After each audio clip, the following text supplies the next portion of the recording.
ભગવદ્ ગીતાના 6ઠ્ઠા અધ્યાયના છેલ્લા શ્લોક ઉપર વિચારીશું. ઘણીવાર ભજન ભજન ભજન સાંભળીએ છીએ આપણે.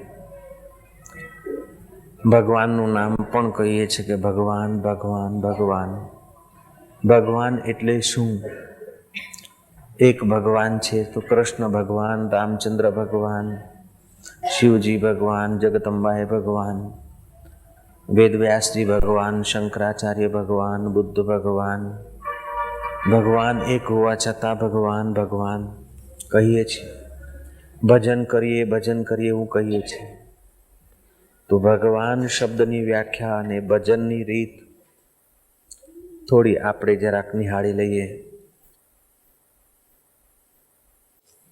ભગવાન કૃષ્ણ કહે છે, તપસ્વી ભ્યો અધિકો યોગી. તપસ્વી તપ કરે છે પણ કરતા ભાવ એનો મજબૂત થતો હોય. તપ કરે ત્યારે બીજામાં હેય બુદ્ધિ હોય ને પોતામાં શ્રેષ્ઠ બુદ્ધિ આવે. અને જે માણસો પોતામાં શ્રેષ્ઠ બુદ્ધિ સ્થાપિત કરે ને બીજાને હેય નિહાળે, એ બીજાની અંદર છુપેલું શ્રી હરિ એનું જ અપમાન થાય. તેથી આપણે સમજવું ઘટે. હેયમાં હેય વ્યક્તિ દેખાતો એને ભગવાનનો પ્રકાશ મળે છે, એને ભગવાનની હવા મળે છે, એને ભગવાનનું સૂર્યના કિરણો ને ચંદ્રમાની ચાંદની મળે છે, એને ખુલ્લું આકાશ મળે છે. તો અમે અમારી નજરથી, અમારા તુચ્છ પ્રેમથી એને વંચિત કેમ કરી શકીએ? એક વાત. બીજી વાત એ સમજીએ કે ભગવાન એટલે શું? ભગવાન. ભ એટલે જેની સત્તાથી આ ખોડિયાનું ભરણ પોષણ થાય છે. ભગવાન શબ્દના ભકારનો અર્થ જેની સત્તાથી આ દેહનું ભરણ પોષણ થાય છે. ગ એટલે જેની સત્તાથી ગમના આગમન, આવવું જવું, ઊભું રહેવું, ચાલવું જેની સત્તાથી થાય છે. વ એટલે વાણી વૈખરી મધ્યમાં અને પશંતિ પરા જે વાણીઓ છે એ બધાનો જે અધિષ્ઠાન ઉદ્ગમ સ્થાન છે એ ભગવાનના વકાર શબ્દનો દ્યોતક. ભ એટલે ભરણ પોષણ કરવાની સત્તા જ્યાંથી આવે છે. ગ એટલે ગમના આગમનને જે સત્તા સ્ફૂર્તિ આપે છે. વ એટલે વાણી વૈખરી મધ્યમાં પશંતિને પરા એને જ્યાંથી ઉદ્ગમ સ્થાન છે. ન એટલે બધું ન કરતા છતાંય જેનો બાદ ન થાય એનું નામ છે ભગવાન. ભગવાનનું ભજન કરો એટલે ભગવાન કયા? હવે જેનો બાદ ન થઈ શકે, જેનું પરિવર્તન ન થઈ શકે, જેનો વિનાશ સંભવે નહીં, જેનો જન્મ નથી, જેની મૃત્યુ નથી, એનું નામ ભગવાન. ભગવાન.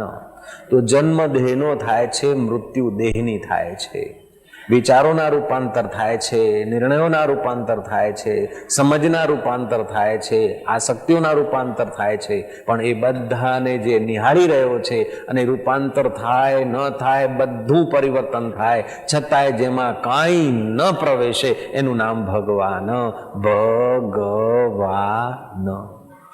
હવે ભગવાનનું ભજન કરવાનો વારો આવ્યો. જય શ્રી કૃષ્ણ કહી દે ને. ઘણી વાર આપણે એમ માનીએ છીએ ભજન કરો એટલે કેટલાક લોકો પોતપોતાની ક્ષમતા, પોતપોતાની યોગ્યતાને અનુસાર ભજનનો અર્થ કરતા હોય. કેટલી વાર મંજીરા વગાડવા એને ભજન માનતા હોઈએ છીએ. કેટલી વાર ઉપવાસ કરીએ છીએ અને મંદિરમાં જઈએ છીએ એને ભજન માનીએ છીએ. ઘણી વાર કોઈની સેવા કરી અને ભગવાનને અર્પણ કરી અને ભગવાનની આગળ પ્રાર્થના કરી છે એને ભજન માનીએ છીએ. અને ઘણીવાર કેટલાક મવાલીઓની ટોળી ભેગી થઈ અને સુલ્ફા બુલ્ફા પીવે અને ચા ઉપર ચા ને અડધી ઉપર અડધી લાકડા જેવી પીએ આખી રાત મંજીરા કૂટે. શું કર્યું હતું કે આખી રાત ભજન કરતા હતા. જય શ્રી કૃષ્ણ કહી દેવું બરાબર. એટલે ભજનની વ્યાખ્યા પણ વ્યક્તિ દીઠ થઈ ગઈ. પણ શાસ્ત્રમાં શ્રી કૃષ્ણની નજરમાં જે ભજન છે એની આજે વ્યાખ્યા થાય છે.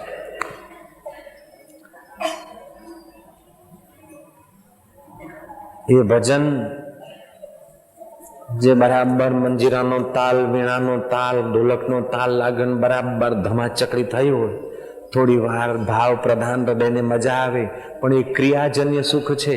થોડી વાર મજા આવે ને ફરી પાછા આખી રાત ભજન ગાયા, બીજા દાડે થાક્યા, કંટાળ્યા. એ મનમાંનું ભજન છે. શ્રી કૃષ્ણની નજરનું ભજન કંઈક જુદું છે. ભગવાન રામની નજરનું ભજન કંઈક જુદું છે. વેદાંતનું ભજન કંઈક જુદું છે અને આપણી માન્યતાનું ભજન જુદું છે. આપણને જે ગમે એ રીતે કૂટાકૂટ કરીએ એ ભગવાનનું ભજન નહીં, પણ મનુભાઈની પ્રસન્નતા છે. જય શ્રી કૃષ્ણ કહી દો હવે પાછું.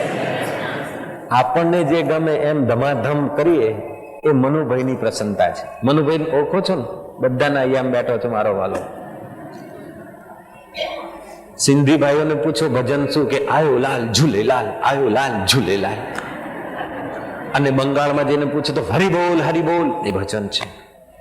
અને પણ મિયાભાઈને પૂછો કે યા હુસૈન યા હુસૈન યા હુસૈન. અને પેલા મંજીરા કુટુંબ એ વાણિયા રે વાણિયા ને જાત્રા એ જાય, ત્રીજો મળ્યો ચોર મારો હેલો સાંભળો, હે મારો હેલો સાંભળો.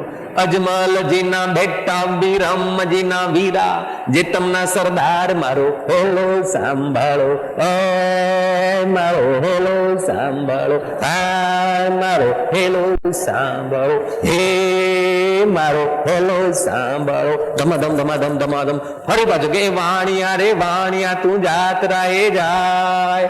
એટલું જ કહેવાનું છે, પણ અડધો કલાક પૂરો થઈ ગયો. વાણી હોતો ને જાત્રા એ ગયો, વચમાં ચોર માળ્યા અને ચોરે લૂંટ્યા, એટલે વાણિયા એ રામાપીરને બોલાયા. અને રામાપીર શું કહેવા લાગ્યા કે આંખે કરું આંધળો ને દિલે કાઢું કોળ, દુનિયા જાણે આ છે મારા રામાપીરનો ચોર, મારો હેલો સાંભળો, હે મારો હેલો સાંભળો. કેટલાક લોકો એને ભજન માને છે, પણ હવે થોડું વિચારીએ કે આ રામાપીરનું કહેલું હશે ખરું? આંખે કહું આંધળો અને દિલે કાઢું કોળ, દુનિયા જાણે આ છે મારા રામાપીરનો ચોર. કોઈ ભગતની ચોરી થઈ જાય તો ભગતને ચોર મળે તો ભગત બી એમ ઈચ્છે નહીં કે એની આંખો કાઢી દઉં, દિલે કોળ કાઢું, કે હું હવે જશ વર્ષ. ઉત્તરાના ગર્ભમાં બ્રહ્માસ્ત્ર મારીને અશ્વત્થામાએ બ્રહ્મ હત્યાનું પાપ કર્યું હતું ને જ્યારે એ અશ્વત્થામાને પકડીને લાવવામાં આવ્યા હતા ત્યારે ઉત્તરા કહે છે કે મારો દીકરો, આને મારવાથી મારો દીકરો જીવતો થશે નહીં. અત્યારે એક મારડે છે ને પછી બે મારડશે, એને જવા દો. તો ભક્તનું હૈયું તો એવું હોય તો એ રામાપીર ભગવાન એમ ક્યાં કે એ ભજન કોઈનું કલ્પેલું છે, એ કળીઓ કોઈની બનાવેલી છે. અને કોઈની બનાવેલી, કોઈના મનની ભાવના, કોઈની મનની કલ્પના બનાવેલી, અને એને દોરાઈને આખી રાત પૂરી કરે. અને ક્યાં ગયા હતા કે આખી રાત હું ભજન કરતો હતો. હું કે જેવો તેવો માણસ છું, હું દર અઠવાડિયે એક રાત ભજનમાં ગાળું છું. बराबर सुल्फो भर के ये भजन नहीं है, ये मन की एक चतुराई है तुम्हें परमात्मा से दूर रखने की. जय श्री कृष्ण तो कही दो. गई काले में विनंती करी थी कि कोई हाल मस्त, कोई माल मस्त, कोई तूती मैनासु में अमुक हालत मननी होय, मननी रुचि ने अनुसार जे वातावरण में आपणे सेट थता होइए अने मजा आवे थोड़ी, एने आपणे भजन मानीए छे. ए मननो हर्ष छे, थोड़ो उल्लास छे, बाकी भजनનું તો કંઈક રહસ્ય જુદું છે ભાઈ. તેથી કબીરજીએ કહ્યું એ વાત મને ઘણી સાચી લાગે છે. भटक मुआ भेदू बिना पावे कौन उपाय, खोजत खोजत युग गए पाव कोस घर आए. अष्टावक्र मुनि મળ્યા અને જનકનું ભજન થઈ ગયું સફળ. સુખદેવજી મુનિ મળ્યા અને પરીક્ષિતનું ભજન થઈ ગયું સફળ. અને ગાર્ગી ના સંપર્કમાં આવેલી એની શિષ્યા, એનું ભજન સફળ થઈ ગયું.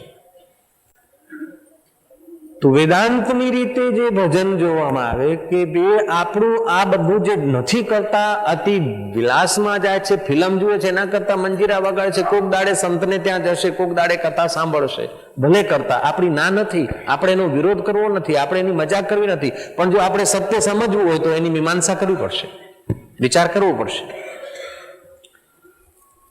માળા ફેરવી એ ભજન છે? ના, એ જપ છે, એ જપ છે. અને બેસી રહું ભગવાનનું સ્મરણ કરવું એ ભજન છે? ના, એ ભગવાનનું સ્મરણ છે. નામનું સ્મરણ છે. આરતી કરવી એ ભજન છે ના, એ વાક્યો, શુભ વાક્યો દોહરાવવાના છે. વેદાંતની રીતે ભજન કહું છે. અત્યારે શ્રી કૃષ્ણ કહેશે તપસ્વી ભ્યો અધિકો યોગી. તપસ્વી તપ કરે છે, પણ હું તપ કરું છું, મીઠું નથી ખાતો, આમ નથી કરતો, તેમ નથી કરતો. પહેલા હું ભોગી હતો, અત્યારે હું ત્યાગી થયો, હું રહ્યો. પહેલા જરા મેલું કપડું ન, અત્યારે જરા સ્વચ્છ છે. અને બનવા યોગ છે કે સ્વચ્છ કપડાની અકળ કંઈક બીજી જુદી જ હોય. પહેલા હું પાપી હતો, સંસારી હતો, જે આવે તે ખપે, પણ હવે હું નથી લેતો, હું ત્યાગી છું, હું પૈસાને નથી અડતો, મીઠું નથી ખાતો, હું કપડાં અમુક 12 મહિને એક જોડી જ કપડાં વાપરું છું, જૂના કપડાં જ ફેરવું છું.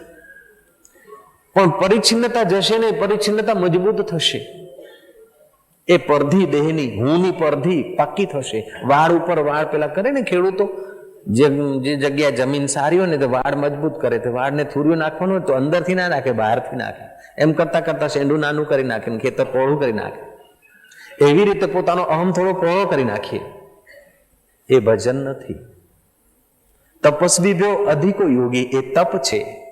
જ્ઞાની ભ્યો મતો અધિકાહા, 4 વેદનો જ્ઞાતા હોય પણ જ્યાંથી વેદ ભણાય છે એ તત્વનો જો રસ ના આવ્યો હોય તો એના કરતા રસ લેનાર યોગી શ્રેષ્ઠ છે. તપસ્વી ભ્યો અધિકો યોગી, જ્ઞાની ભ્યો મતો અધિકાહા, કર્મી ભ્યોશ્ચ અધિકો યોગી.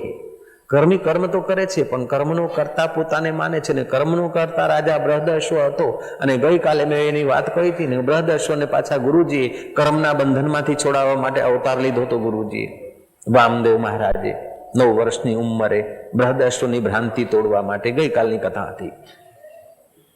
કર્મી ભ્યોશ્ચ અધિકો યોગી તસ્માત યોગી ભવા અર્જુના. આના પછીનો શ્લોક આવે છે ભગવદ્ ગીતાનો છેલ્લો. યોગી નામ અપી સર્વેશામ, બધા જ યોગીઓમાં કોઈ કર્મયોગી હોય, કોઈ લય યોગી હોય, કોઈ હઠ યોગી હોય, કોઈ નાદાનુસંધાન યોગી હોય, કોઈ કુંડલ યોગી હોય, કોઈ જ્ઞાન યોગી હોય, કોઈ અમુક યોગી હોય. યોગનો અર્થ છે કે મેળ, ઈશ્વર સાથે મેળ કરવાની ઈચ્છાથી કરેલી પ્રવૃત્તિ. યોગી નામ અપી સર્વેશામ મદગતેન અંતરાત્મના શ્રદ્ધાવાન ભજતે યો મામ સમયયુક્ત તમુમતા. યોગીઓમાં પણ જે અંતર આત્મભાવથી મને ભજે છે, જે ભગવાનની વ્યાખ્યા થઈ એ ભગવાન. માં ભરણ પોષણ બાળકનું કરે છે, કઈ સત્તાથી કરે છે? માં ચાલે છે અને રોકાય છે, આવે છે ને જાય છે, જેની સત્તાથી. માં બોલે છે અને જે વાણીઓ નીકળે છે, જેની સત્તાથી. અને બધું ન હોવા છતાં, માનું ખોલ્યું ન હોય છતાં પણ માનું જે તત્વ છે, બાળકનું જે તત્વ છે, તમારું ને મારું જે તત્વ છે, એનું નામ ભગવાન. તો એમાં જે શ્રદ્ધા કરે છે, એમાં જે આત્મીયતા કરે છે, એવો જે યોગી છે એ મને સર્વ યોગીઓથી વધારે પ્રિય છે અને મારા મતના અનુસાર માન્ય છે. વિવેક, વિચાર, સાંખ્યના સિદ્ધાંતથી, પ્રકૃતિ અને પુરુષનો વિચાર કરવાથી, સંયમ અને નિયમ કરવાથી, બ્રહ્મ સત્ય અને જગત મિથ્યાનો નિર્ણય કરવાથી મોક્ષ તો થઈ જશે, પણ હૃદયમાં જે આનંદનો ઉભરો આવવો જોઈએ એ શ્રદ્ધા અને અંતર આત્મભાવ વિના નહીં આવે. શરીરને સુખવીને તપ કરે અને સંસારની આસક્તિઓ છોડી દે અને વાસનાનો ત્યાગ કરી દે, એવો કોઈ મહાન ઊંચો યોગી થઈ જાય અને સંભવ છે, એનો મોક્ષ થાય જ. કારણ કે જગતની કોઈ વાસના નથી, છતાંય એને આત્મિક આનંદ જે છલકવું જોઈએ એમાં ન પડશે. પણ જે શ્રદ્ધાથી ભગવાનની શરણે જાય છે એની મુક્તિ, એને મુક્તિની ચિંતા રહેતી જ નથી. એની સ્થૂલ ક્રિયા, એનું સૂક્ષ્મ ચિંતન અને એનો આધ્યાત્મિક નિર્ણય એ બધું જ ભગવાન છે. એક વાત, ભગવાનના થઈને ભગવાનનું ભજન કરીએ તો મન ચોટે. બીજી વાત, ભગવાનમાં મન ન ચોટવાનું કારણ શું હોય છે? કે આપણે એમ ઈચ્છીએ છીએ કે બેસીને મન ચોટી જાય. નહીં, મનની પુરાની આદત છે. તો એક યુક્તિ છે, આપ બેસો. જેમ દ્વારિકામાં નારદજી જાય એટલે ભગવાન કે જરા બિંદ્રાવનનો આંટો મારી આવે, જરા વૈકુંઠના સમાચાર લઈ આવો, ત્યાં જાય. અમુક જગ્યા જાય. જવાની એની 50 જગ્યા, પણ આવવાની એકની એક. એટલે 50 વોટ વિખરાઈ જાય, પણ એકની એક જગ્યા, એટલે એક જગ્યા 50 વોટ થાય. જીત થાય કે ના થાય? આ ચાલુ પાર્ટીઓ જે રાજ્ય કરે છે એમાં શું થાય છે કે બીજી પાર્ટીઓના વોટ વિખરાઈ જાય છે અને અમુક પાર્ટીના વોટ વિખરાતા નથી, એટલે રાજ્ય કરે છે. એવી રીતે તમારા જે મનના સંકલ્પો છે, ભલે 50 જગ્યા તમારું મન જાય, તમે ચિંતા કરશો નહીં.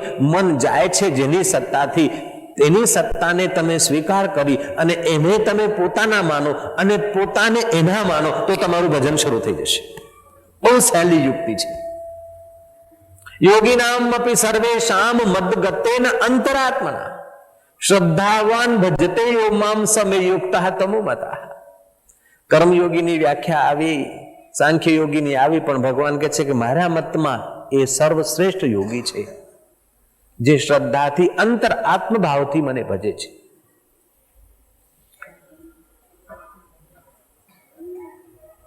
હકીકતમાં આપણો અને પરમાત્માનો ખરો સંબંધ છે અને આપણો અને સંસારનો માનેલો સંબંધ છે. આપણો અને ઈશ્વરનો સંબંધ સાચો છે, સચોટ છે, સહજ છે, નૈસર્ગિક છે, કુદરતી છે, અનાદિ છે. મમૈવાંશો જીવલોકે જીવભૂત સનાતન. જેમ એ સનાતન તત્વ છે તેમ જ તમારો આત્મા પણ સનાતન છે. તો જીવ આત્મા એ સનાતન છે ને પરમાત્મા એ સનાતન છે. એ બંનેનો સંબંધ સનાતન છે. ત્યારે આપણું દેહ ઉપજે છે અને વસ્તુઓ ઉપજે છે. દેહ મટે છે અને વસ્તુઓ મટે છે. કોઈ માણસ સંસારની વસ્તુ એકત્રિત કરીને પૂર્ણ સુખી થવા ઈચ્છે તો સંભવ નથી. સંસારની કોઈ બી પરિસ્થિતિ, જે માણસ દુઃખ મટાડવા ઈચ્છતો હોય, દુઃખ ત્યાં સુધી નથી મટતું કે જ્યાં સુધી દુઃખ નિવારણ માટે સંસારના સાધનોનું અવલંબન લઈએ છે. કારણ કે સંસારના ગમે તેટલા સાધનો મળી જાય તો પણ દુઃખની પૂર્ણ નિવૃત્તિ થશે નહીં. કારણ કે સંસારના સાધનો પોતે અપૂર્ણ છે, વિનાશી છે, પરિવર્તનશીલ છે. તેથી જે માણસ સંસારના તરફ નિહાળીને દુઃખ મટાડવાની આશા રાખે છે એ માણસ છેલ્લે દુઃખી થઈને મરી જાય છે. ફરીથી વિનંતી સાંભળજો. સંસાર ભણી દ્રષ્ટિ રાખીને જે પોતાના દુઃખ મટાડવાની ઈચ્છા કરે છે એ સંપૂર્ણ દુઃખ નહીં મટાડી શકે. ગમે તેટલી પરિસ્થિતિ એની આગળ હાજર થઈ જાય પણ સંપૂર્ણ દુઃખ એના નહીં મટે. કારણ કે અને જ્યારે સંસારને અને પોતાના દુઃખનું કારણ જો સંસારને માને છે તો પણ એ દુઃખી થશે, અને દુઃખ મટાડવાનું સાધન સંસારને માને છે એ દુઃખી રહેશે. દુઃખનું કારણ સંસાર નથી અને દુઃખ મટાડવાનું સાધન સંસાર નથી. દુઃખનું કારણ અજ્ઞાન છે અને દુઃખ મટાડવાનું સાધન જ્ઞાન છે. એ સિવાય 1000 ઉપાય કરે પણ પૂર્ણ દુઃખ નહીં મટે, ચિત્તની વિશ્રાંતિ નહીં મળે, જન્મ મરણના દુઃખ નહીં મટે. થોડી વાર માટે અનુકૂળતા મળશે, હૃદયમાં હર્ષ થશે, અને એ અનુકૂળતાનો હર્ષ થશે ત્યાં શોક પણ એટલો જ આવશે. જે માણસને વિજ્ઞાનીઓએ પ્રયોગ કર્યા, 6 વાંદરાઓને ખૂબ સુખ સુવિધામાં રાખ્યા અને 6 વાંદરાઓને એક જ ટોળામાંથી 12 વાંદરા પકડ્યા. એમાં 6 વાંદરાઓને સુખ સુવિધાઓ ऐहिक સુખમાં ગરકાવ કરી દીધા. નવડાવવા, પીવડાવવા, ખવડાવવા અને રહેવાની ખૂબ સગવડ, એર કન્ડિશન રૂમ ને બીજું ત્રીજું, મોટા શેઠિયા, બિલિયનર ને ટિલિયનર ને કરોડપતિને જે સુવિધાઓમાં રાખવામાં આવે તે સુવિધાઓમાં 6 વાનરોને રાખવામાં આવ્યા 6 મહિના માટે, અને બીજા 6 વાનરોને નૈસર્ગિક જીવન જીવવામાં વ્યવસ્થા કરી આપી. મોટું જંગલ ને જાળીની અંદર એમને ઉછેરવામાં આવ્યા. 6 મહિના સુધી એમના ઉપર પ્રયોગ થયો તો જે કુદરતી રીતે જીવ્યા એમનું શરીર તો સામાન્ય રીતે જેમ વધ્યું એમ જ વધ્યું, પણ જે લોકોને સુવિધાઓ આપી એમનું શરીર જરાક ટૂનટૂનના ભાઈબંધ જેવું થઈ ગયું, ભાઈ જેવું થઈ ગયું. શરીર સારું થયું, રૂપાળા સુવાળા થયા, પણ એમને સહેજ તડકો આવે તો બહુ અશાંતિ થાય, સહેજ ઠંડી આવે તો બહુ ગભરામણ થાય, અને સહેજ મોડું થાય તો એમના હૈયામાં હોળી વધારે થાય, અને સહેજ વહેલું આવે તો હજે નહીં. અને એ વાંદરાઓ થોડી વાતમાં વધારે ખિન્ન થઈ જતા હતા અને એમનું આયુષ્ય ટૂંકું થઈ ગયું. અને જ્યારે જેમને કુદરત ઉપર રાખવામાં આવ્યા એમનું આયુષ્ય લાંબુ રહ્યું અને તમામ દુઃખ સુખમાં એમના ચિત્તની એટલી ડામાડોળ અવસ્થા નહોતી. વિજ્ઞાને સાબિત કરી આપ્યું કે આ જ દશા આજના માનવીની છે. જેટલી સુવિધાઓ વધી એટલી એની સહનશક્તિ નાશ થઈ છે. મારા પિતા અને મારા દાદાને જેટલી શાંતિ હતી, જેટલી સહનશક્તિ હતી તેટલી મારા પિતામાં કદાચ નહીં હોય, અને મારા પિતામાં જે સહનશક્તિ અને શાંતિ ને ત્યાગ ને પ્રેમ હતો તેટલું મારામાં નહીં દેખાય, અને મારામાં જેટલું છે એટલું મારા દીકરાઓમાં નથી દેખાતું. આ જર્નલ દ્રષ્ટાંત આપું છું. સાધના કરીને મેં પોતાને બદલી નાખ્યું હોય તો પિતા કરતા આગળ પણ જઈ શકું, પણ જર્નલી સમાજની વાત છે કે તમારામાં જેટલી સહન શક્તિ છે એટલી તમારા છોકરાઓમાં તમને નહીં મળે, તમારી છોડીઓમાં નહીં મળે. એનું કારણ શું છે? લોહી તો તમારું જ છે, પણ એમને સુવિધાઓ તમારા કરતા વધારે છે, સગવડો વધારે છે, તેથી સહન શક્તિ ક્ષીણ થઈ ગઈ. કુદરતી જીવન કરતા આર્ટિફિશિયલ જીવન વધારે છે આપણા બાળકોને, તેથી આપણા બાળકો વધારે ખિન્ન થઈ ગયા, વધારે અશાંત થઈ ગયા. એ આપનો અનુભવ હોઈ શકે છે જ. આશા સાંગા તો કે બાપજી પછી કે સુખ કોને થાય છે, દુઃખ કોને થાય છે, જન્મ કેવી રીતે થાય છે ને મૃત્યુ કેમ થાય છે, આત્મા શું છે ને પરમાત્મા શું છે, મોક્ષ એટલે શું ને સર્વ દુઃખોના વિનાશનું કારણ શું છે અને સર્વ દુઃખોના ઉત્પત્તિનું કારણ શું છે, એ વિચાર કરીને જ્યારે તત્વમાં વૃત્તિ પહોંચે છે ને ત્યારે બધા જ દુઃખ મટી જાય છે અને પરમ શાંતિનો દીવડો પ્રગટ થાય છે. લબ્ધ્વા જ્ઞાનમ પરામ શાંતિ, એ આત્માનું જ્ઞાન જ્યારે થાય છે, યોગિનામ અપી સર્વેષામ મદગતેન અંતરાત્મના શ્રદ્ધાવાન ભજતે યો મામ સમય યુક્તા તમો મતા, ત્યાં જ્યારે પહોંચાય છે ને ત્યારે જીવન બદલાઈ જાય છે. मुस्कुराना मेरी आदत है, प्रसन्न रहना मेरा स्वभाव है और तुम्हें जगाना मेरा उद्देश्य है. जय श्री कृष्ण कह दो, आप नहीं समझ पाए.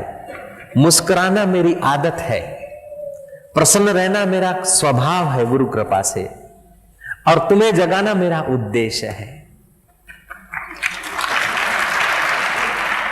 श्रद्धा हम लोगों में है, क्रिया शक्ति भी है, भाव शक्ति भी है, लेकिन जो आत्म विचार शक्ति का इसमें समन्वय हो जाए तो आपका जीवन धन्य धन्य हो सकता है.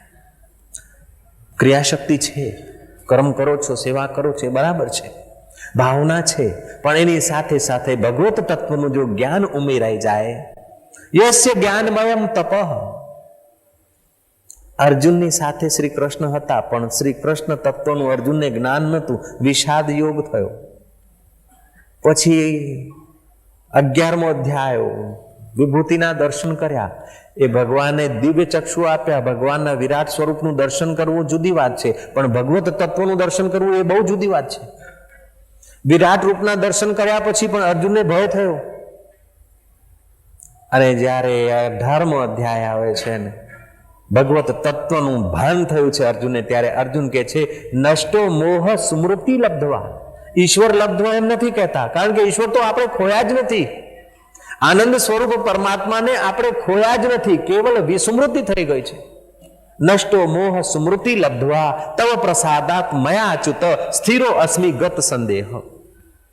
આવે છે ને ગીતામાં, ફક્ત સ્મૃતિ જ આવી જોઈએ, અને સ્મૃતિ જે હિસાબે આવે, જે રીતે પોતાના તત્વની, પોતાના પરબ્રહ્મ પરમાત્માની સ્મૃતિ આવે, એનું નામ ભજન છે.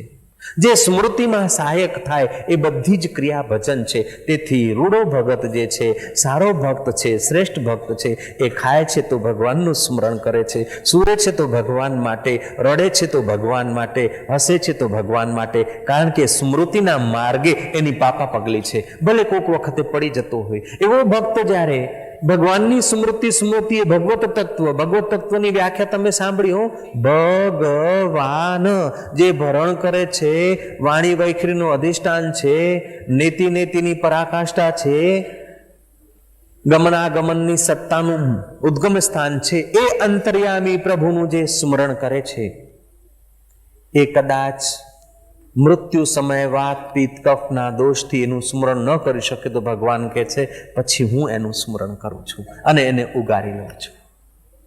અને બીજી વાત છે કે તમે સતત જેનું સ્મરણ કરતા હો અને પછી ભૂલી ગયા હો તો ચાલતા ચાલતા ઠેસ વાગે ને તો ઓ માડી એ જ આવે, બીજું કંઈ આવે નહીં.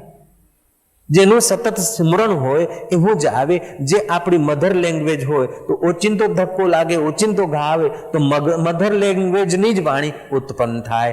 એવી રીતે મધરની પણ મધર ને ફાધરના પણ ફાધર, આખા જગતના જે અધિષ્ઠાન રૂપ પરમાત્મા છે એને જાણીને એમાં જો પ્રીતિ કરી હોય તો માણસને પછી મુક્તિની ઈચ્છા રહેતી નથી. મુક્તિ તો એના ચરણોની દાસી થઈ જતી હોય છે. એને સુખની ઈચ્છા રહેતી નથી, સુખ તો એનો સ્વભાવ થઈ જાય છે. એને પ્રસન્નતાની જરૂર રહેતી નથી, પ્રસન્નતા એનો સ્વભાવ થઈ જાય છે.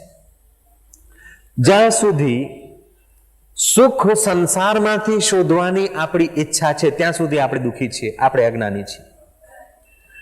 જ્યાં સુધી દુઃખનું કારણ સંસારને માનીએ છીએ ત્યાં સુધી આપણે ઠીક સમજ્યા નથી. દુઃખનું કારણ સંસાર નથી, સુખનું કારણ સંસાર નથી. દુઃખનું કારણ અણસમજ છે અને સુખનું કારણ સમજ છે. અવિચારથી ઈચ્છાઓ ઉત્પન્ન થાય છે. પોતાના આત્મવિચારનો અભાવ છે, તેથી અવિચારથી જગતમાં સુખ લેવાની ઈચ્છાઓ ઉત્પન્ન થાય છે. પ્રયત્ન કરવાથી ઈચ્છિત પદાર્થ મળે છે, તેથી હર્ષ થાય છે. પણ જો જ્ઞાન હોય તો ઈચ્છા નિવૃત્ત થઈ અને પરમાનંદની પ્રાપ્તિ થાય છે. આ સૂત્રમાં વાત આવી. અવિચારથી ઈચ્છાઓ ઉત્પન્ન થાય છે અને કર્મથી ઈચ્છાઓ અનુસાર ઘટનાઓને આપણે ઘટિત કરીએ, થોડીક અંશે, બધી ન થાય. પણ જો આત્મવિચાર આવે તો ઈચ્છાઓ બાધિત થઈ જાય છે. હવે ઈચ્છાઓ પૂર્ણ કરીને કોઈ તૃપ્ત થયો હોય, આજ સુધી કોઈ માયનો લાલ જગતમાં થયો નથી જેની બધી ઈચ્છાઓ પૂરી થઈ ગઈ હોય. ઈચ્છાઓ પૂરી થઈ શકે જ નહીં કે બાપજી મને અમુક વસ્તુની ઈચ્છા છે ને મળી ગયો તો ઈચ્છા પૂરી થઈ. ના, એ વસ્તુ મળી એનાથી તમને સુખ થયું એટલે અંદર એક ઈચ્છાની રેખા ઘેરી ગઈ કે આ ફરીથી મળે. તમે કોઈ પિકનિક પ્લેસ ઉપર ગયા એકલા અને બહુ મજા આવી કે તરત જ યાદ આવશે કે મિસિસને લાવીશ, છોકરાઓને લાવીશ. અને મિસિસને છોકરા આવી ગયા અને એમને મજા આવી હોય તો મિસિસને ને છોકરાઓને થાય કે આપણા ફ્રેન્ડોને લાવવા જેવા છે. ઈચ્છા ઊંડી જશે, ઈચ્છા નિવૃત્ત નહીં થાય. બિલકુલ લોજિકલ સિદ્ધાંત છે. તો આપણે કંઈક પ્રાપ્ત કરીને ઈચ્છા પૂરી કરી દઈએ એ આપણી ભ્રમણા છે, મનુભાઈની ભ્રમણા છે. કંઈ પ્રાપ્ત કરીને ઈચ્છા પૂરી થતી નથી, કંઈ ખોઈને ઈચ્છા પૂરી થતી નથી. પણ ઈચ્છા જ્યાંથી ઉઠે છે એ પરમાત્મામાં પ્રીતિ કરો તો ઈચ્છા પૂરી થઈ જાય છે. हमारी न आरजू है न जुस्तजू है, हम राजी है उसमें जिसमें तेरी रजा है. भक्त को अनुकूलता मिलती है तो भगवान का प्रसाद है और प्रतिकूलता मिलती है तो पाप नाश हो रहा है. भक्त पूरे मजे में है, पूरे हैं वो मर्द जो हर हाल में खुश है. मिला अगर माल तो उस माल में खुश है, हो गए बेहाल तो उसी हाल में खुश है. कभी सोए बाट में तो कभी हाट में खुश है, कभी हाट में खुश है तो कभी टाट में खुश है. पूरे हैं वो मर्द जो हर हाल में खुश है.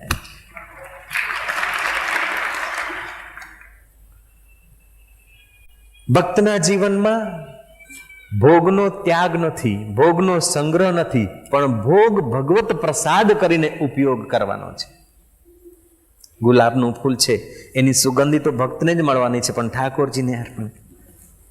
અને વાતાવરણ તો ત્યાં જ આવશે કે આમ શું કહેતો કે સારું છે ને કાલે મળે તો સારું, કાલે મળે ભગવાન માટે મળ્યું છે. ભગવાનની સ્મૃતિ વધારે થઈ ગઈ, ગુલાબની સ્મૃતિ એટલી નહીં રહે. પછી દીવાની સ્મૃતિ, દીવો કરીએ છે ભગવાન માટે, ગુલાબનું પુષ્પ અર્પણ કરીએ છીએ ભગવાન માટે. એ પ્રારંભિક ભક્તિ છે. અને જ્યારે એ ભક્તિ જોર પકડે ને ત્યારે પછી એ દીવો અને પુષ્પને માળા અને બાહ્ય પૂજા ન કરે છતાં પણ એની બધી જ ક્રિયાઓ ભક્તિ થઈ જતી હોય છે. એ ખાય તો પણ ભક્તિ, એ લડે તોય ભક્તિ, બાયો ચરાઈને બરાબર યુદ્ધના મેદાનમાં હોય ને તો એના માટે ભક્તિ. લો સાધુભાઈ સહેજ સમાધિ ભલી, ગુરુ कृपा भई जा दिन से दिन दिन अधिक चली. साधुभाई સહેજ સમાધિ ભલી, કાનનમ आंख न मूंदूं कान न नूंदूं, काया कष्ट न धारूं, खुली आंख में हंस हंस पेखूं, सुंदर रूप निहारूं. साधुभाई સહેજ સમાધિ ભલી. કારણ કે ઈશ્વરનો ત્યાગ તમે કરી શકો જ નહીં અને ઈશ્વર પણ તમારો ત્યાગ કરી શકે નહીં, એવો તમારો નિત્ય સંબંધ છે. અને સંસારને તમે રાખી શકો નહીં, સંસાર તમને રાખી શકે નહીં, એવો કલ્પિત સંબંધ છે. કલ્પિતને કલ્પિત જાણે અને નિત્યનો આનંદ માણે, એનો બેડો પાર થઈ જાય. પણ આટલી વાત ન સમજવાથી આપણે ખરેખર ફૈબા જેવા થઈ જઈએ છીએ. ગમ્મતની વાત કહું નાનકડી, કેટલીક વખતે આશ્રમના સાધકોને કંઈક પ્રવૃત્તિ મળે ને આશ્રમમાં જે કંઈ આવ્યું હોય એનો સદુપયોગ થાય એ બહાને આદિવાસી એરિયામાં આપણે જતા હોઈએ છીએ. પછી મંડપ ને બધી સામગ્રી સાધનો ત્યાં લઈને, જ્યાં સરકારી સહાય ન પહોંચી શકતી હોય, કાગળિયા ઉપર જ બધી સહાય પૂરી થઈ જતી હોય છે, એવી જગ્યાએ આપણે જતા હોઈએ છીએ. અને પછી 5-10 હજાર આદિવાસી ભેગા થતા હોય છે. એ આયોજન જ હોય છે એમને ભેગા કરવાનું. અને એ લોકો એટલા સીધા સાદા, જ્યાં ગાડી મોટર જઈ શકતી નથી, 12 માઇલથી 10 માઇલથી છાશ લેવા માટે આવે, 8 માઇલથી છાશ લેવા આવે. છાશ કેન્દ્ર આપણે ખોલીએ તો એ લોકો છાશ લેવા આવે. એવી જગ્યાએ આપણે જઈએ, મોટો મંડપ હોય ને બેઠા હોય, એક દિવસે જમ્યા હોય શીરો. શીરો એટલે શું? તેલનું નહીં, બધું સાદું સાદું હતું. અને બીજા દિવસે જમાડી, ત્રીજા દિવસે જે કંઈ પત્રમ પુષ્પમ વસ્ત્ર જે કંઈ અન્ન બન્ન છે એમને આપવાનું. તો એમને બહુ શ્રદ્ધા થાય એટલે સામે બેસીને આમ કરીને બેસે કે બાપજી કે ભગવાન જેવા હે. પણ જ્યારે હું બોલું ને તો મને પીઠ દઈને ભૂંગળાને અડે કે બાપજી અણામે બોલી રહ્યા હે. કારણ કે આ માઇક તો નાનકડું છે, બટુકડું, એટલે કોઈ એમને ખ્યાલ આવે નહીં અને એવું જોયું ના હોય એટલે ભૂંગળાને હાથ જોડે કે બાપજી અણામે બોલે રહ્યા હે, બાપજી પધાર્યા અણામે. મુંબઈ નોકરી કરવા ગયો હોટલમાં અને 6 મહિને પાછો આવ્યો. ખાવું પીવું ને 150 રૂપિયા પગાર, એટલે 6 મહિનાના 900 રૂપિયા થયા. 100-200 એને વાપર્યા. 500 રૂપિયાની કડક નોટો લાવ્યો અને એક સેકન્ડ હેન્ડ ટ્રાન્ઝિટર લેતો આવ્યો. 150-200 રૂપિયામાં કોઈનું હશે ખોખું મોટું, એ લેતો આવ્યો. હવે આપણો છોકરો જેમ અમેરિકાથી USA થી આવે અને રિટર્ન થયો હોય તો કુટુંબીઓ મળવા જાય, તેમ એ આદિવાસીઓનો છોકરો મુંબઈ રિટર્ન એટલે એમના માટે તો બહુ મોટી વાત છે. 12 રૂપિયાનું 18 રૂપિયાની પેન્ટ લીધી હોય, 1.5 રૂપિયાની ટાઈ લીધી હોય અને બધો ટોપલો લીધો હોય 2 રૂપિયાનો, એ બધું પહેરીને ચશ્મો ગોગલ પહેર્યો હોય એટલે એ કંઈ અમેરિકા રિટર્ન થી ઓછો ના હોય આદિવાસી એરિયામાં. એ છોકરો ટાટમાં આવ્યો ને બધા મળવા જાય એટલે છોકરાએ 2 વાગ્યા હશે, વિવિધ ભારતી મૂક્યું એટલે એમાંથી બધા ગીતો શરૂ થયા. એટલે પેલો ડોહો ચલમ પીએ છે કે છોરા તો ભાઈબંધ હારાય કે ડબલામાં બે એને ગાય હે. નાનું ડબલું હે, અણા में એના ભાઈબંધ હે, એક લુગાઈ હે, એક આદમી હે, પતિ પત્ની હે અને ભેળા ભેળા ગાય. રફી અને બીજા કોઈ જે કોઈ હોય, મારે નામ લેવાય નહીં એમાં, જય જય. પછી એટલા સરળ માણસ એ પત્નીને કહે કે જો ઓ છોરો તો ગયો હે ભાઈબંધને મળવા અને આનારા મહેમાન અટે હે, 2 રોટી વધારે કરજો. એટલે 2 બાજરીના રોટલા તૈયાર થતા હોય, ડોહો સાંભળે, આજુબાજુના લોકો સાંભળે, એમાં 3 થયા એટલે બંધ થઈ ગયું. પેલો કે ગાવ ગાવ હવે રોટી થવાની તૈયારી. છોરો આવે હે, ગાવ ગાવ, પાણીનો પપાલો મૂકે, પીવો, થાકે હોય તો પીવો, ગાવ ગાવ.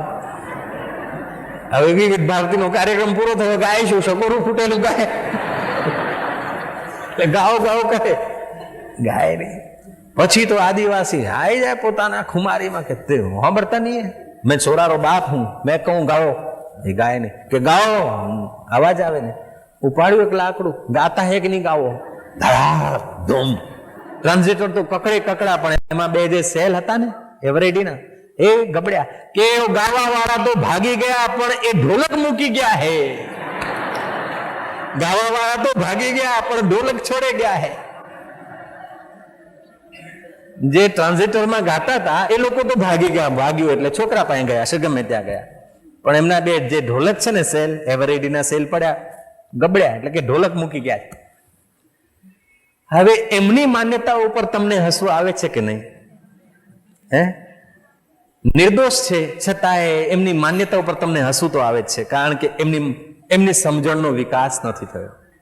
જેમ એમની માન્યતા ઉપર આપણને હસવું આવે છે, તેમ આજના આપણા જીવન ઉપર જ્ઞાનવાનને એટલું જ હસવું આવે છે.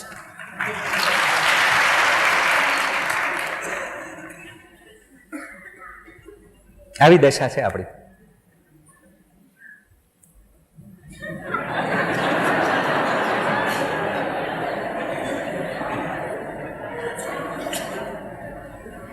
ઓમ ઓમ ઓમ.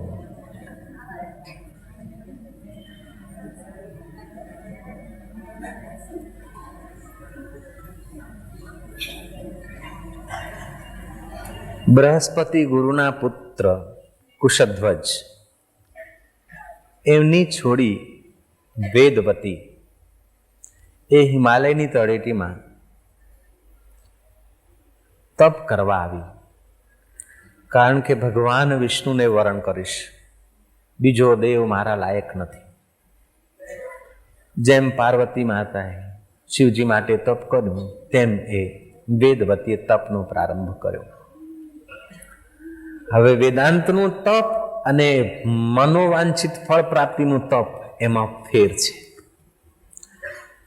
મનની એકાગ્રતા કરી અને મનોવાંછિત ઘટના ઘટિત થવી એ યોગનું તપ છે. ત્યારે મન જ્યાંથી ઉત્પન્ન થાય છે એ શ્રી હરિમાં મનને વિલીન કરી દેવું એ વેદાંતનું તપ છે, મોક્ષનું તપ છે. એટલે વેદાંતની દ્રષ્ટિએ એકાગ્રતા કરતા પણ ચિત્તને ચૈતન્યાકાર કરીને અહમ વિલીન થઈ જવું એ વધારે શ્રેષ્ઠ કહેવામાં આવ્યું છે. બ્રહ્મભૂત તો થાય છે કેટલા લોકો, હર્ષના સમય હર્ષ ના થાય, શાંતિ રહે, આનંદ રહે, વૃત્તિ થોડી આનંદિત થાય, દેહ ભાન ભૂલી જવાય. ઘણી વખતે કુટુંબીઓ પણ વાત કરતા હોય ને આપણને ખ્યાલ ના આવે, એ બ્રહ્મ ચર્ચા કરતા કરતા એ બ્રહ્મભૂત અવસ્થા તો આવે. પણ હવે એવી અવસ્થા મારી છે અને આવું આવું થાય છે ને ઘણી વાર મારા ચિત્તમાં શાંતિ રહે છે અને ઘણી વાર થોડો વિક્ષેપ થાય છે, હજી પરિચ્છિન્નતા ગઈ નથી.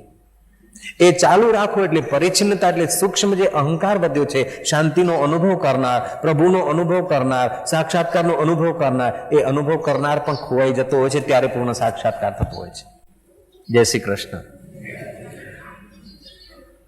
તો યોગીનામ અપી સર્વેષામ મદ્ગતેન અંતરાત્મના શ્રદ્ધાવાન ભજતે યો મામ સમે યુક્તા તમોમત. હવે શ્રદ્ધાથી જે ભજે છે એ ભગવાનને વાલો છે, અને જે ભગવાનને વાલો છે એના હૈયામાં આનંદ, અને જે હૈયામાં આનંદ આવે એના ચિત્તમાં, એના નિહાળવામાં, એની આંખોમાં, એની હિલચાલમાં આકર્ષણ આવે આવે ને આવે. જેમ બાળકના હૈયામાં આનંદ રહે છે તો એ નાનકડો બટુકડો બાળક આકર્ષક હોય છે.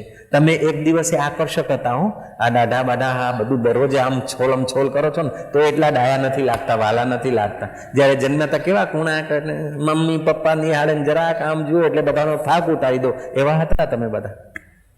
પણ જ્યાં હું કાંઈક છું, મારી જાતિ છે, મારો ધર્મ છે, મારું કર્મ છે, જ્યાં હું પાંગળ્યું ત્યાં બધી મજા ગઈ.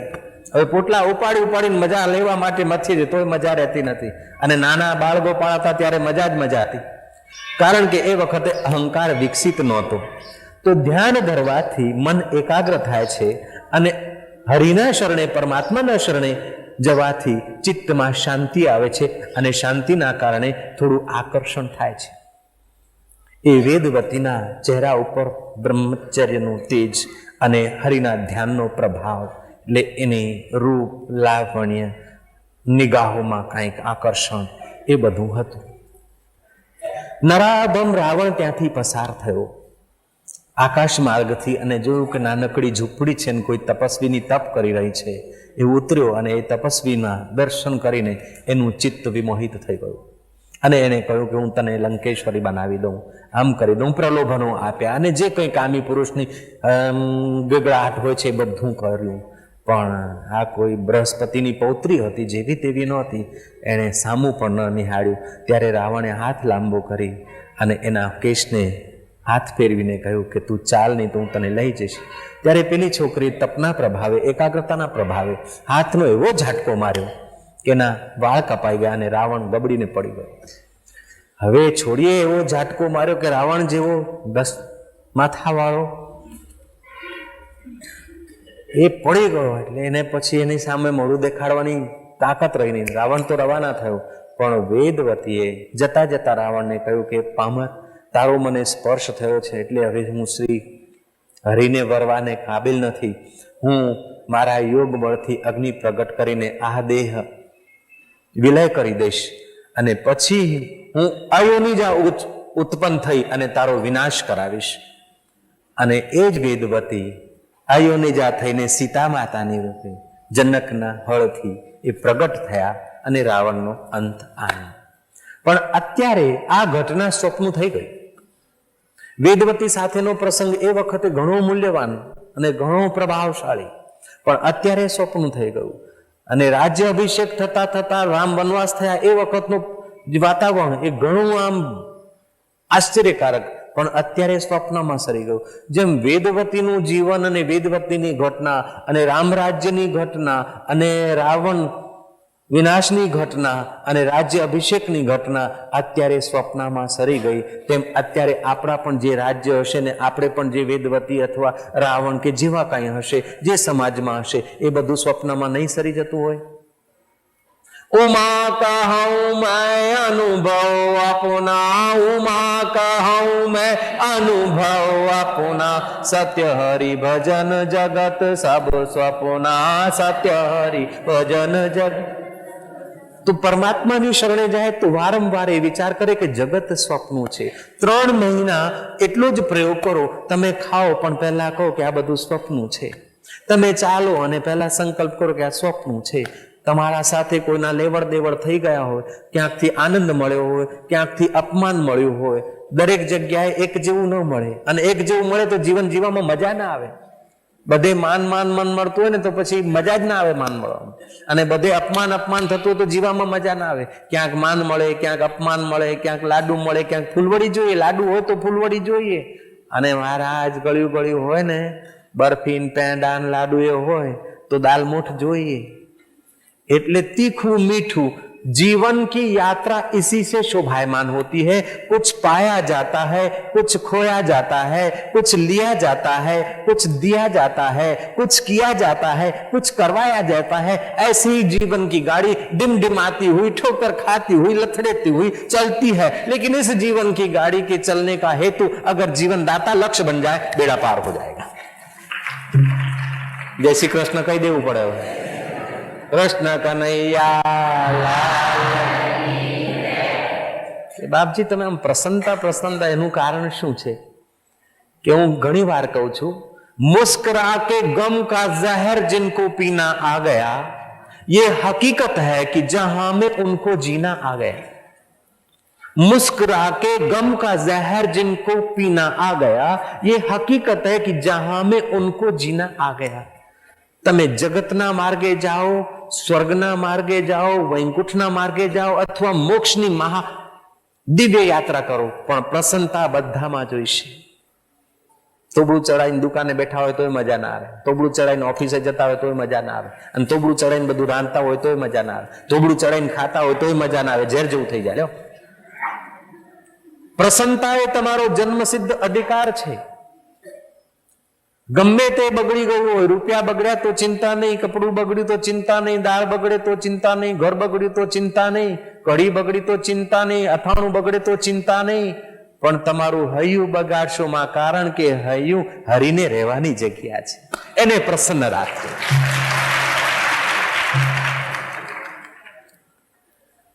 यह भी देख वह भी देख. सुख आवे ए भी जो, दुख आवे ए भी जो, मान आवे एने भी जो, अपमान आवे एने भी जो, गरीबी आवे एने जो, अमीरी आवे एने जो. यह भी देख वह भी देख. देखत देखत ऐसा देख, मिट जाए धोखा और रह जाए एक. क्या बात. यह भी देख वह भी देख. देखत देखत ऐसा देख, मिट जाए धोखा और रह जाए एक. वो एक कौन है? जिससे भरण होता है, जिससे गमनागमन होता है, जो वाणी वैखरी का उद्गम स्थान है और नेति नेति के बाद रह जाता है. वही एक तुम्हारा लक्ष्य रह जाए, बाकी सब देखते जाओ. जो देखते देखते थामने की इच्छा करता है वो मार खाता है. जय श्री कृष्ण. और जो देखते देखते यही देखता रहूं वो दुख भोगता है. लेकिन जो देखता है और एक में जिसका लक्ष्य है, वो न मार खाता है न दुख भोगता है, वो यहां भी मौजे मारता है और मरने के बाद तो परमानंद में लीन हो जाता है. बोलो आવું છે બધું.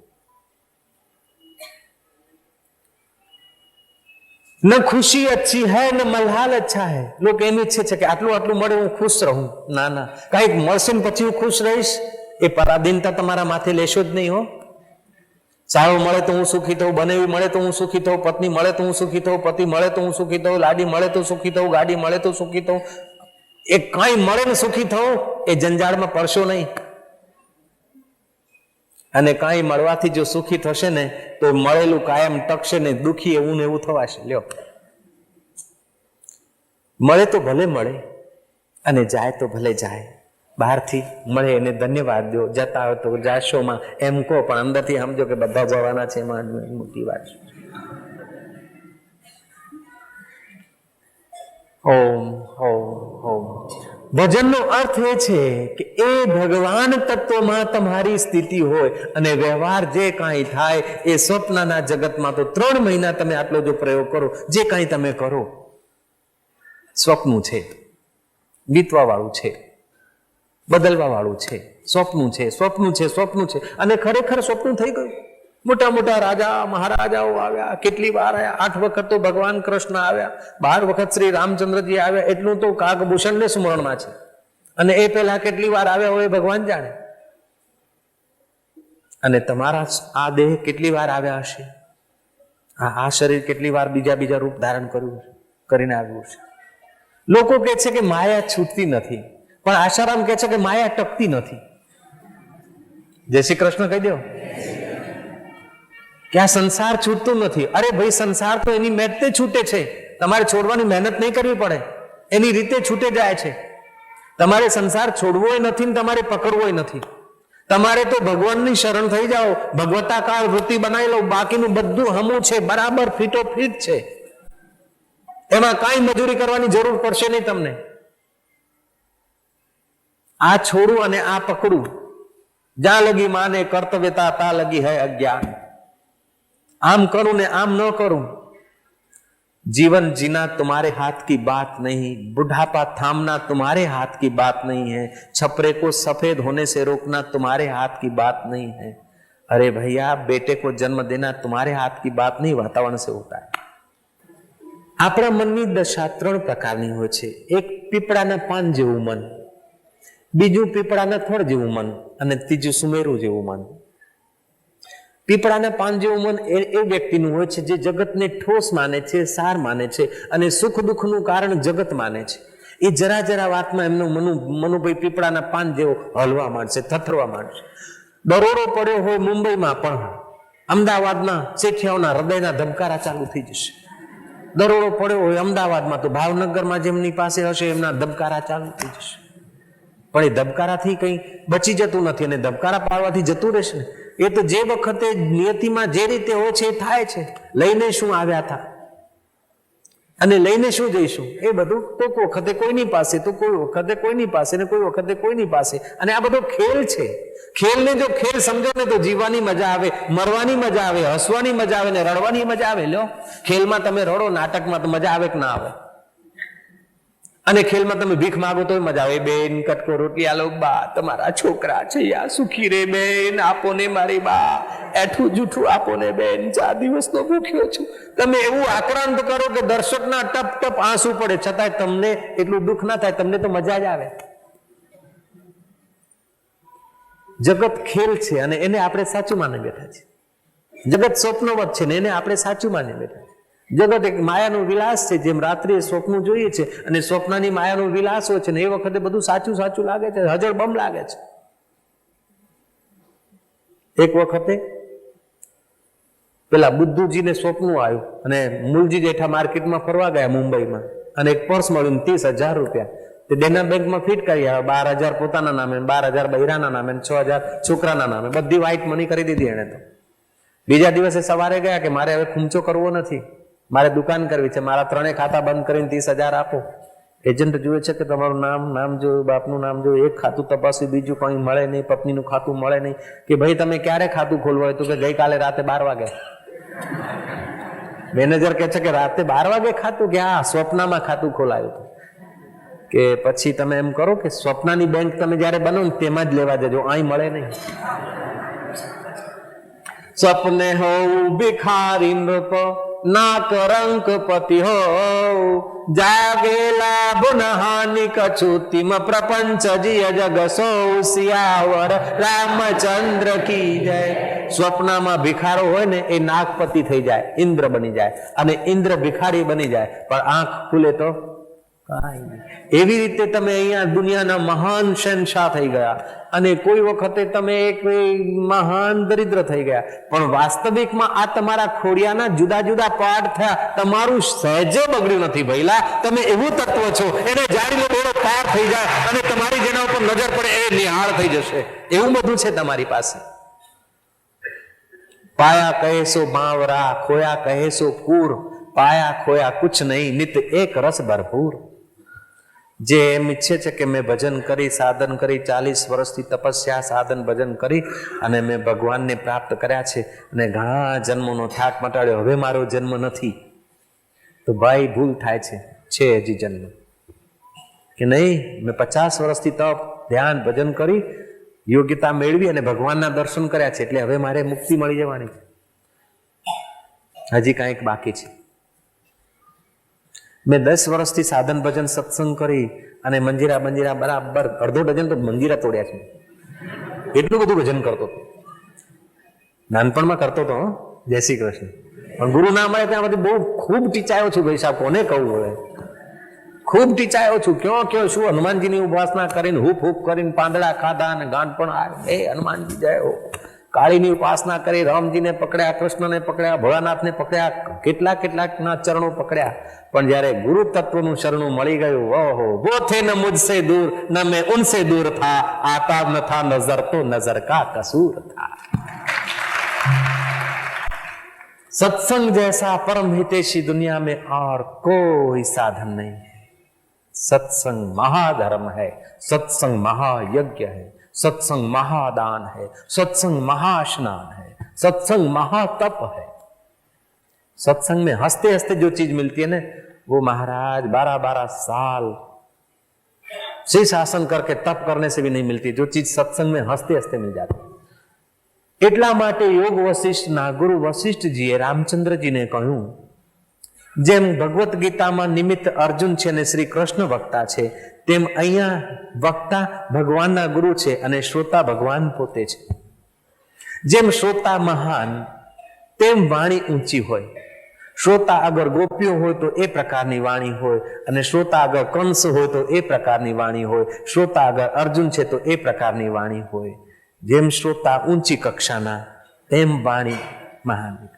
પ્રોફેસરની મહાનતા જોવી હોય તો વિદ્યાર્થીઓ ઊંચી કક્ષાના જોઈએ. એકડિયાવાળા મૂકી દો સામે તો પછી પ્રોફેસર કહે તો બરાબર છે, તો સાહેબ નહીં, પણ એ વિદ્યાર્થીઓ. એટલે ઘણી વાર સત્સંગમાં, જાહેર સત્સંગમાં ખ્યાલ રાખવો પડે છે કે અમુક હાઈ લેવલની વાત કહેવી કે ન કહેવી. પહેલા દિવસે નથી કહેતા તો અંદર ઊંચું નીચું થવાય છે કે આ લોકો નહીં સાંભળે તો કોને સંભળાય છે. બીજા દિવસે, પછી ત્રીજા દિવસે તો આમ રહેવાતું નથી, એટલે બધું કહી દઉં છું ધમાધમ. અને એ હાઈ લેવલની વાત તમે જો પકડી પાડો તો તમારે કાંઈ કરવાનું બાકી રહેતું નથી. મુવા પછીનો વાયદો નકામો કો જાણે છે કાલ, આજ અત્યારે અબ ઘડી સાધુ જોઈ લો નગદી રોકડ માલ. એ નગદી ખજાનો તમારા અંદર એ પરમાત્માનો છે. પછી તમે જે ખાઓ પીઓ એ બધું શ્રી હરિમય થઈ જશે. તમારી સ્થૂળ ક્રિયા, તમારી સૂક્ષ્મ ચિંતન અને તમારો નિર્ણય એ ઈશ્વર પરાયણ થઈ જશે. યોગી નામ અપી સર્વેશામ મદગતેન અંતરાત્મના શ્રદ્ધાવાન ભજતે યો મામ સમય યુક્તા તમો મતા. આ એક શ્લોક ઉપર મોટી વિશાળ મીમાંસા થઈ શકે છે, મોટા પ્રવચનો થઈ શકે છે. આ એવો શ્લોક છે, સાર ગર્ભિત શ્લોક છે. બધા જ યોગીઓ કરતા જે અંતર આત્મભાવે મને ભજે છે એ સર્વથી શ્રેષ્ઠ છે.